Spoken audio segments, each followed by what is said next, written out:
and of the intellectual community, dear youngsters who are the leaders of tomorrow, ladies and gentlemen, I greet you all with my most heartfelt and warm feelings and with respect.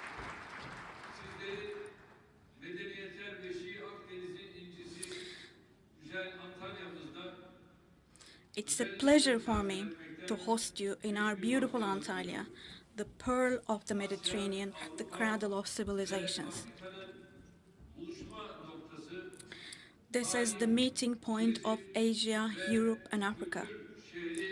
Antalya, the city of history, tourism, and culture. Welcome.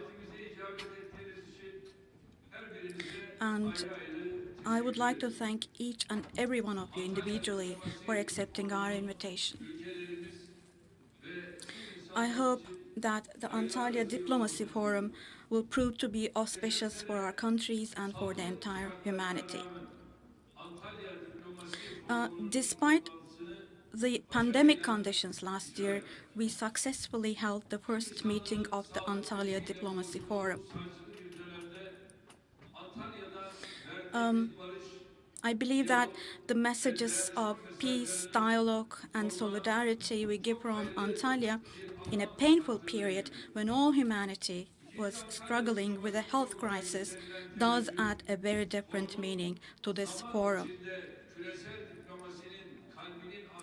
The favor shown to the second Antalya Diplomacy Forum indicates that our wish will turn into reality in a short time. I mean, our wish that the forum will turn into a ground where the heart of global diplomacy beats in time. The fact that the first high-level contact between the two countries took place here at the level of foreign ministers after the crisis in Russia and Ukraine shows that the forum has started to achieve its purpose.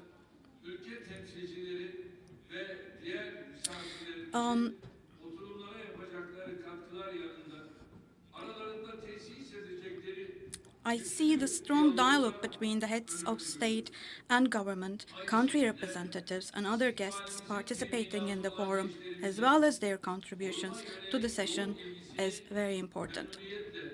Likewise, I welcome the intense interest of our youth, who are the guarantors of our future towards this forum. I believe that the second Antalya Diplomacy Forum, which we organized with a wider participation, will continue on its way as an international event that has proven its worth. Distinguished guests, my dear friends, as our world prepares to leave behind the first quarter of the 21st century, humanity is longing for global peace, for tranquility, and for prosperity is also increasing. There is a lot of progress in science, technology, agriculture, industry, communication, and transportation opportunities, but we see that we as a humanity have not yet been able to resolve our fundamental issues.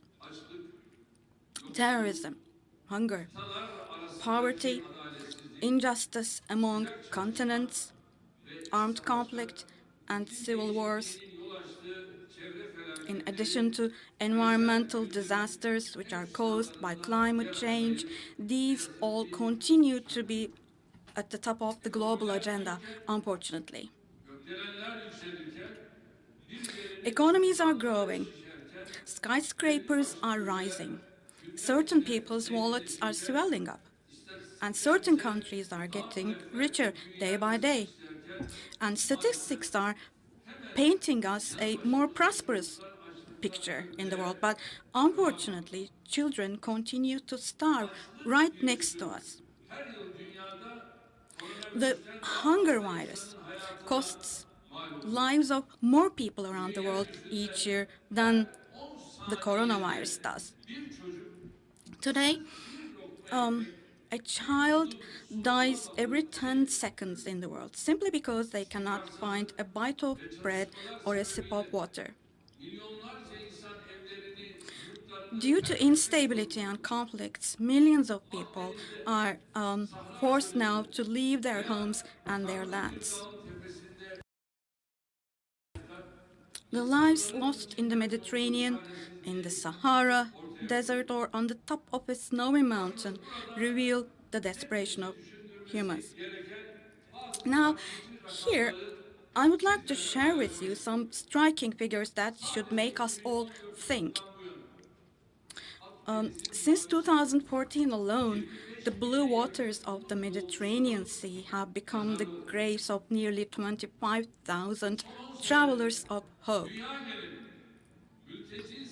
In the last decade, the number of refugees all around the world has more than doubled, and it has thus reached 85 million people.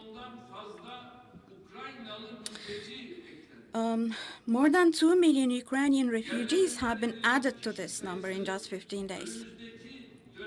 And we understand that the number of displaced people will increase even more in the coming days, in the coming period. Currently, 1 billion people struggle to survive on less than $2 a day. In fact, each of these numbers alone is enough to show the injustice we are facing. But the thing is, each of these numbers is a life, is a person. They are mothers, they are fathers, and siblings of somebody who have the right to lead a dignified and secure life. We live in a world where children wither from desperation when they are still very young. 800 million people do not have access to basic foodstuffs, and hundreds of millions of people go to bed hungry every day. Now, let's face it, the kind of lasting peace, the kind of tranquility and stability we dream of cannot be established in such a world. Let alone preventing new wars, no one can feel safe in an equation where even decades-old conflicts cannot be resolved today.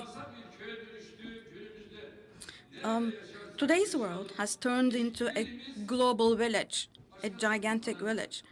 And in a place like this, no matter where we live, we cannot afford saying, oh, I don't care about other people.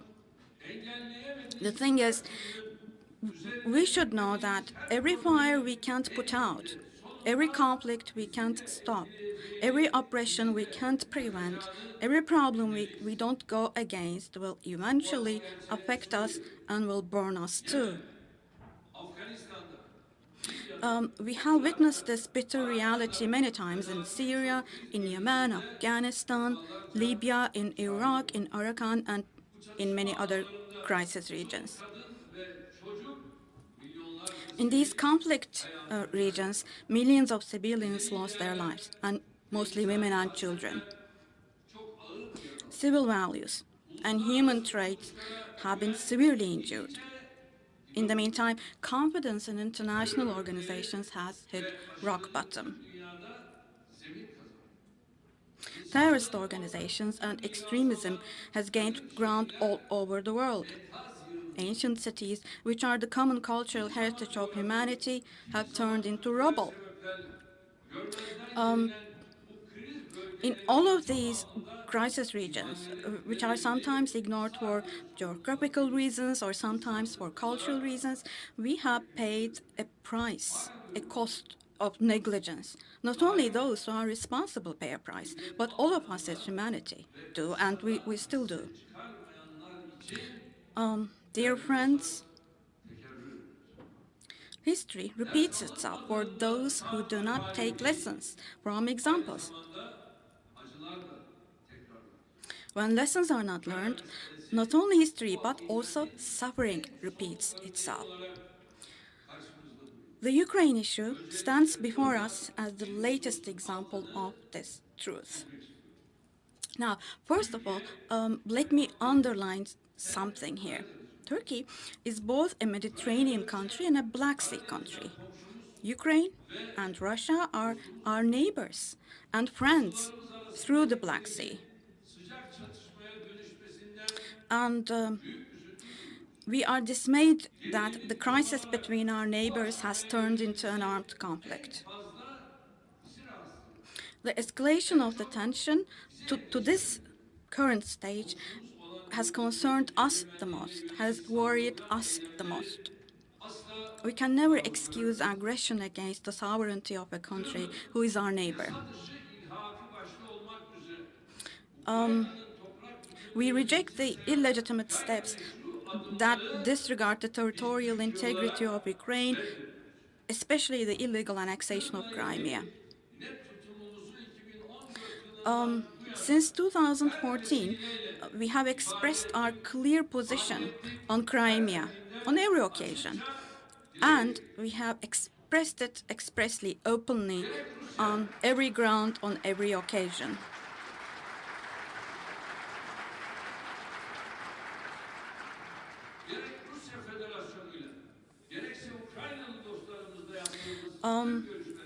We have always kept this issue on the agenda in all of our meetings with both the Russian Federation and also with our Ukrainian friends.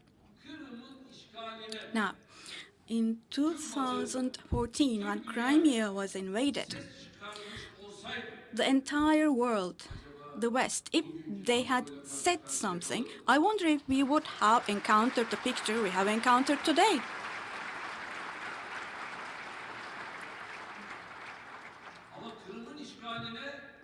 But when Crimea was invaded, people kept silent, and those who kept silent are talking today.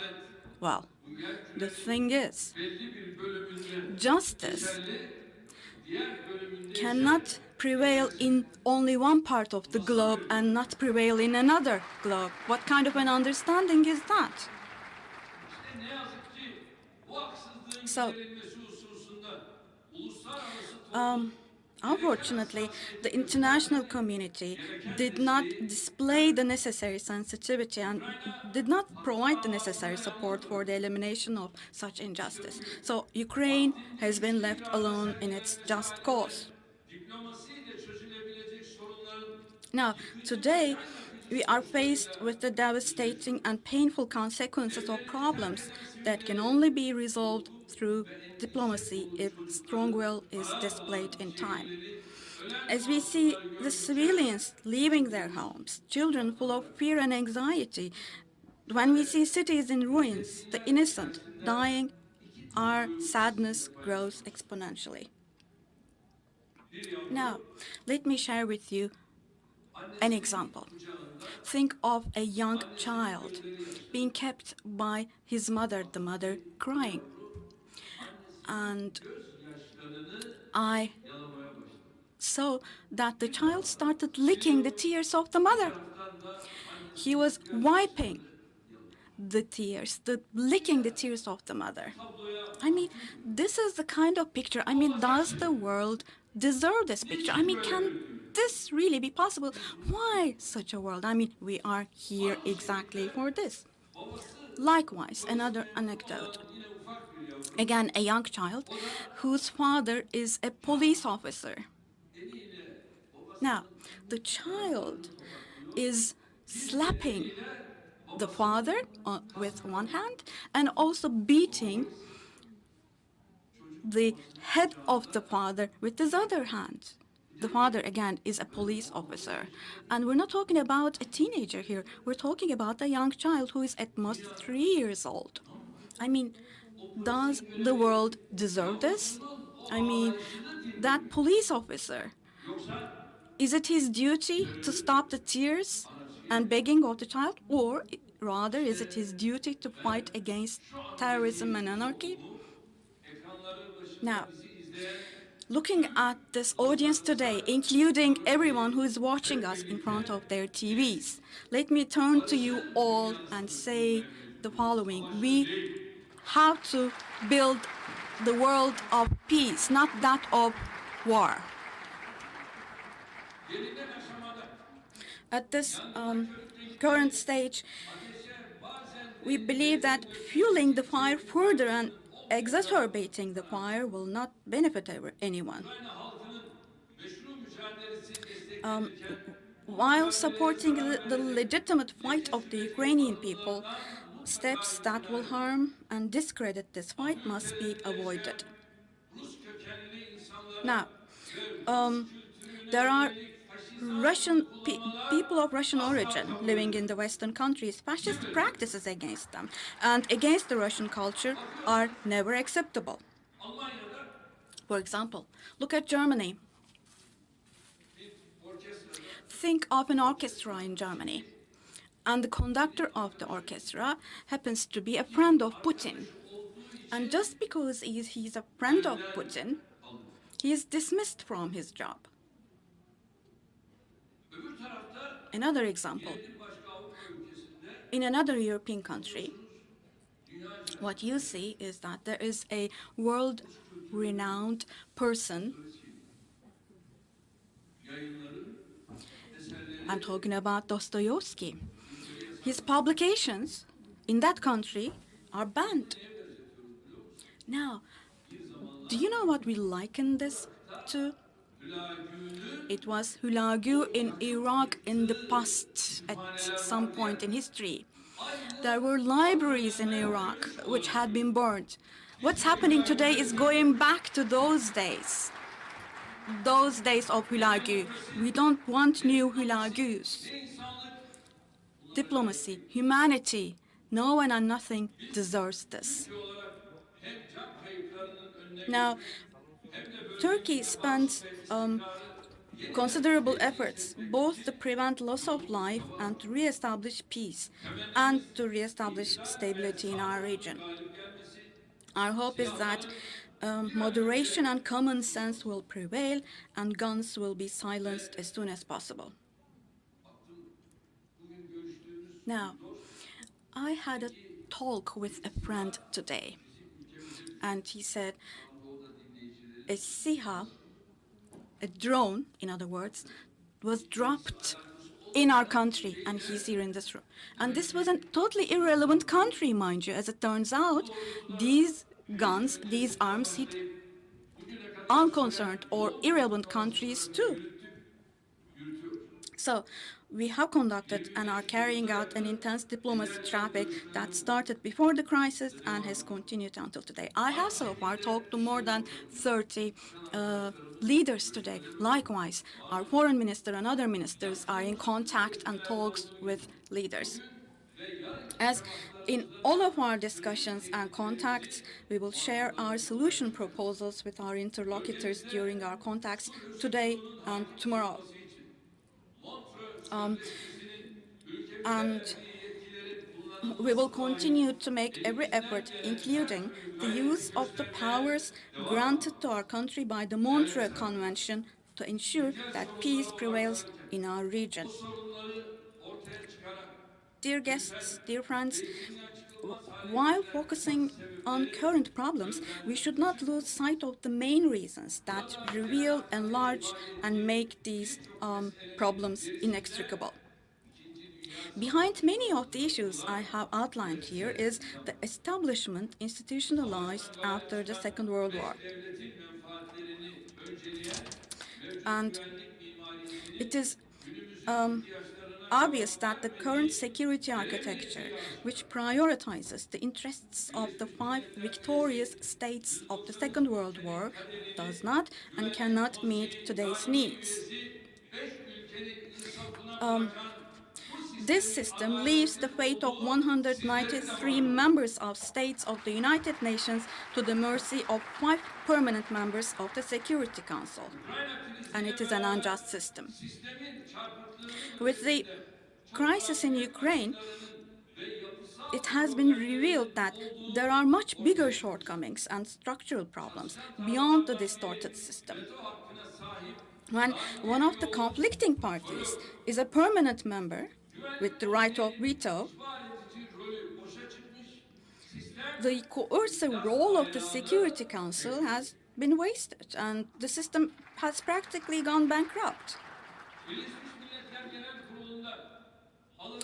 Now, resolutions taken in the United Nations General Assembly do not have an obligatory nature.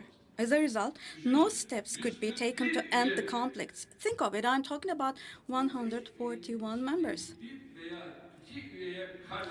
And as they cast their votes for and against those one or two members, could we attain a result? No, we could not at all.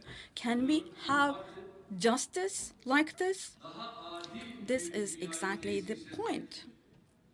So, in order to establish a fairer world, for a long time we have been saying the world is bigger than 5.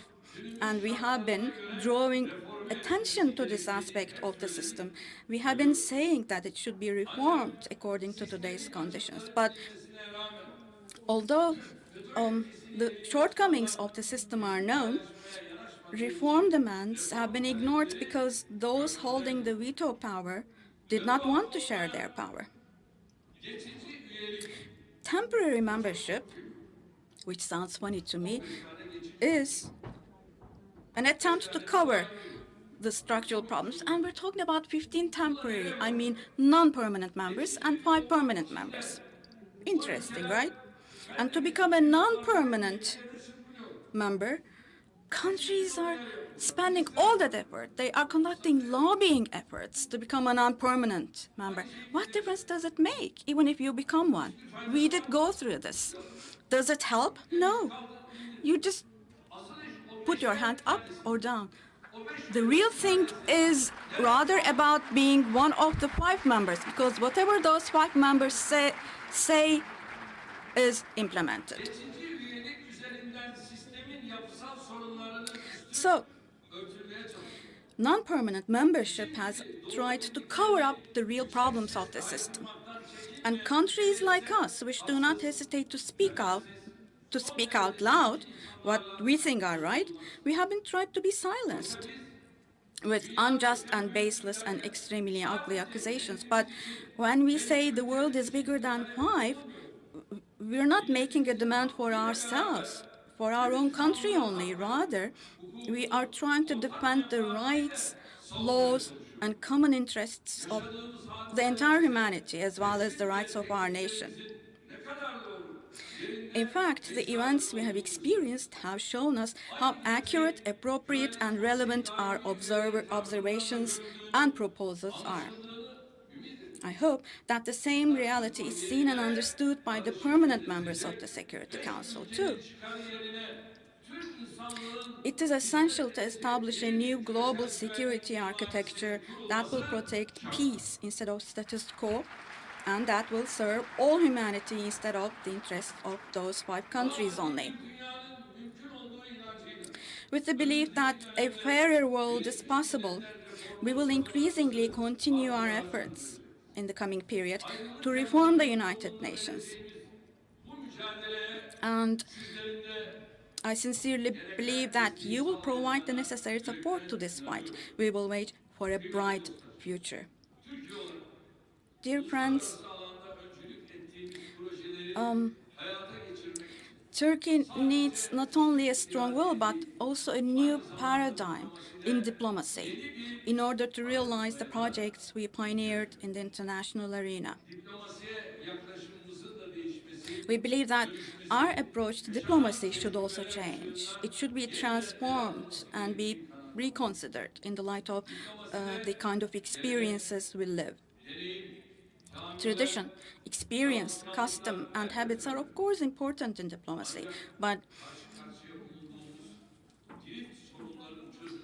all of these alone are not enough to solve the kind of intricate problems we face today. In addition to the ability to solve problems, rather than that, actually, diplomacy should be utilized more in preventing problems and avoiding tensions.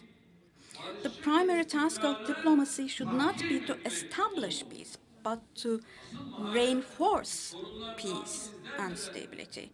The real skill is to get involved in a timely manner, proactively, before problems sprout.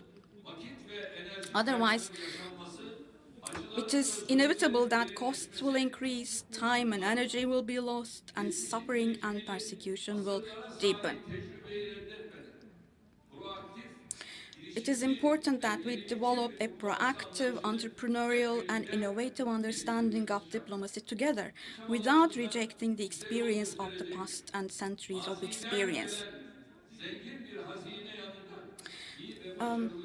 There are good and successful examples, as well as a rich treasure from the past that will guide us in these efforts. There are examples: the Black Sea Economic Cooperation Organization, the Alliance of Civilizations, the European Union and the African Union. We should make use of these examples. And in this context, I find that it is quite appropriate that the theme of this forum has been identified as rebuilding diplomacy. The discussions to be held under this theme and the presentations to be made by people of competence will open up new horizons for us, I am sure. I hope that the second Antalya Diplomacy Forum, where critical issues regarding our region and the world will be discussed, will lead to new initiatives, to new proposals, and the emergence of new ideas on diplomacy. In concluding my remarks, I would like to express my gratitude in advance to all of our guests for honoring and contributing to the forum on behalf of my own self, on behalf of my nation as well. Through our Minister of Foreign Affairs, I would like to congratulate all the members of our Foreign Ministry and everyone who contributed to the making of the forum. Special thanks to the people of Antalya for their sincere hospitality towards our guests. And I hope to be able to see you again, and hopefully we will meet with you again, and in and for a world where we don't have wars, but where peace prevails. My greetings to you all.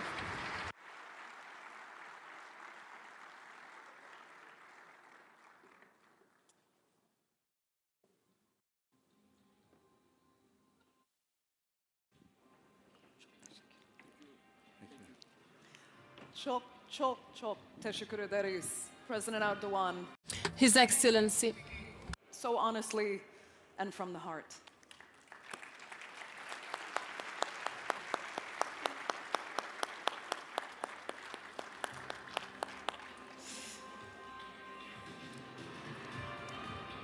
Now quickly, we would like to remind everyone here to please keep tweeting our hashtags. It's very important for this year's forum. They are hashtag ADF 2022, hashtag Meet for Diplomacy, and hashtag Recording Diplomacy.